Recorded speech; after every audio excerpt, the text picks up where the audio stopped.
Alright guys, what is going on? We're back down here at the field. Today I'm going to run through a short tutorial video. I'm actually going to revisit my first ever video that I uploaded on YouTube, which was about 3 years ago now, and it was how to do a drop kick. So we're talking about a drop kick with a ball like this, a rugby ball. You can use it in the game of rugby league or rugby union. In rugby league it's worth 1 point, in rugby union it's worth 3 points. It's a fundamental part of the game. It's extremely difficult to pull off in a game situation. So today I'm going to run through 4 fundamental things to practice so that when you do come upon the opportunity to take a drop goal in the game situation, you're going to be that much more prepared, and it might even go over. So with that said, my first tip is going to be on hand position. Where you position your hands on the ball in the movement of the drop kick. The 2 is going to be the actual drop of the ball. So how you drop it out of your hands, your hand placement, and where it actually hits the ground as opposed to where your body is at that time. Tip number 3 is going to be on your body position as the ball hits the ground. And tip number 4 is going to be the final part of the movement, which is the follow through. This is going to be where you get your power, where you get your accuracy, and fundamentally whether the kick is going to go good or not. So first of all, let's get into tip number 1, which is hand position.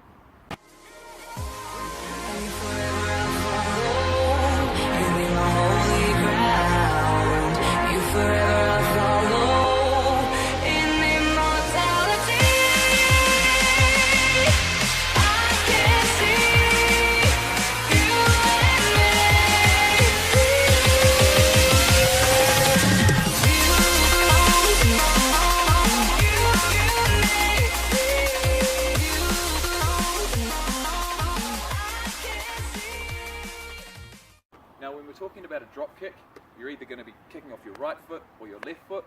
Personally, I kick off my right foot.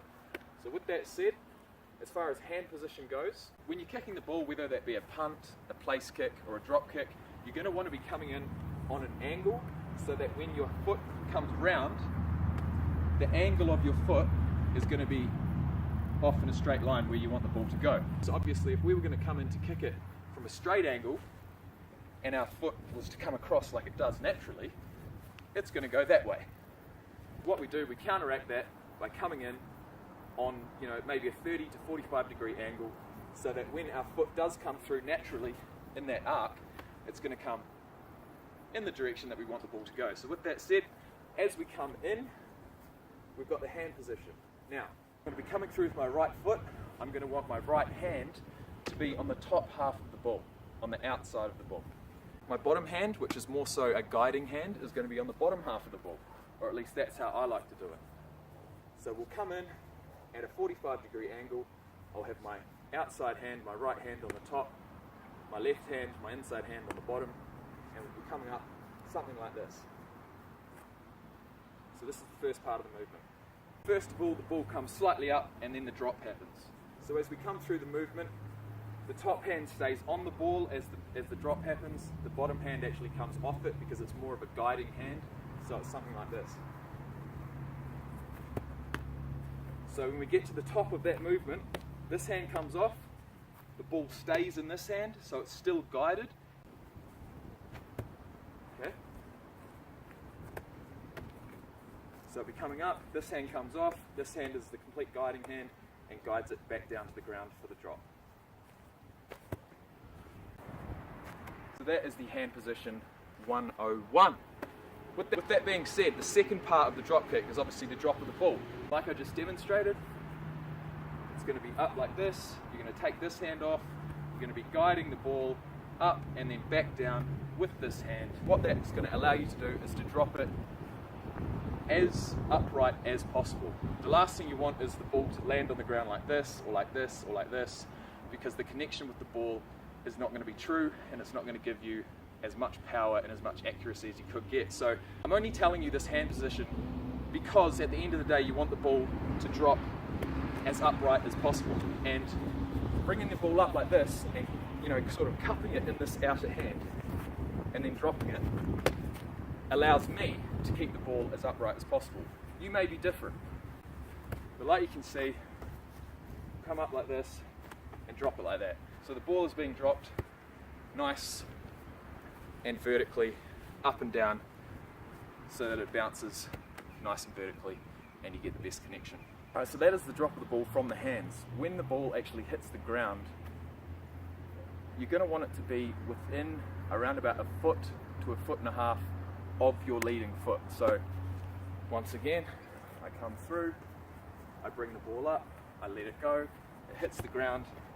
I'm going to be coming through with my left foot planted, so then I can bring this right foot back and generate the power to come through and kick the ball. So with that said, we're going to be coming through, we're going to be bringing it up, we're going to be dropping the ball, and as the ball hits the ground, I'm going to be taking this first step with my left foot at the same time. And you're going to want that ball to drop within about a foot to a foot and a half of your leading foot. What that's going to allow you to do is, without even thinking about it, bring through that back leg with a lot of power in that natural curve. Like I said, you're coming in on the 45-degree angle, foot comes through, ball has bounced right there vertically, exactly where you want it. The connection will be as good of a connection as possible, and hopefully that drop goal goes exactly how you want it. To get the drop perfect every time, you're actually never going to get it perfect every time. All you can do is practice, practice, practice. That's all you can do. Tip number 4, and the most important, I would say, would be your total body position. So we've got the hand position, we've got the drop of the ball, we've got that leading leg, and we've got the follow through, right? Where is the body? Where is the rest of the body in association to the ball, to your feet, etc.? The one thing you want to focus on is keeping your head above the ball. Okay, you want to keep your head above where the ball is and where that leading leg is. The last thing you want to do is to be off balance, or to be, leaning backwards or leaning to the side, or have your head, pointing upwards when you make the contact with the ball, because subconsciously that's where the ball is going to go. On the other hand, if you have your head over the top of the ball and you focus on doing that, what that's going to do is it's going to keep your body in line, it's going to keep everything in line, and that follow through is going to be so much more accurate and so much more powerful. My head is over the ball, I'm going to drop it something like this. Okay. If I've got a nice vertical line through my head, through my torso, down my leading leg, what that's going to allow me to do is keep my head and my torso, it's going to be over the top of the ball, and I'm going to get a really nice, solid contact through the ball rather than behind it and up, okay? Because that's what you want. You want the ball to be coming off in a direction like that, probably at around about a 30-degree angle. 45 is too high, 90 is obviously too high, but about 30 degrees would be absolutely perfect. And that would be my 4 major keys to the drop kick. I really hope you've learned something. One thing I do want to say before I go is that clearly in a game situation it is so much harder than on the practice field. All you can do is practice, man. That's all you can do. I mean, I've got to give you an example. Let's say if you're in Golden Point in the NRL, these are professional rugby players, all right? These guys do this for a job, and they still miss drop kicks. They miss drop kick after drop kick after drop kick. I've seen Golden Point in NRL go from that end to that end to that end, miss, miss, miss, miss, miss. Once again, because a game situation, you never know what's going to happen, and to actually have the time and space to properly get your hands in the position, do a nice drop, get the follow through, you're going to want at least probably 2 or 3 seconds, and in a game of rugby, 2 or 3 seconds is a lifetime. So whether you get that time or not is, it's going to be up to the game, who knows, but all you can do is practice, like I said. So take these 4 tips, go down to the field, practice, practice, practice, get someone down there with you so they can kick the ball back to you, and good luck.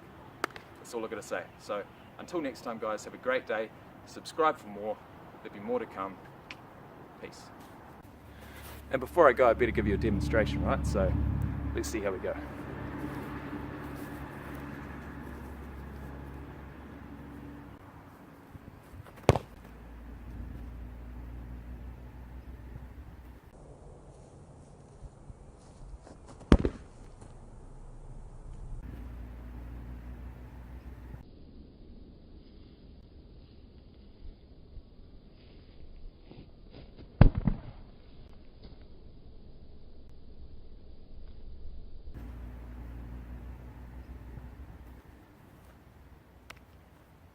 Nothing can stop me, I'm all the way up.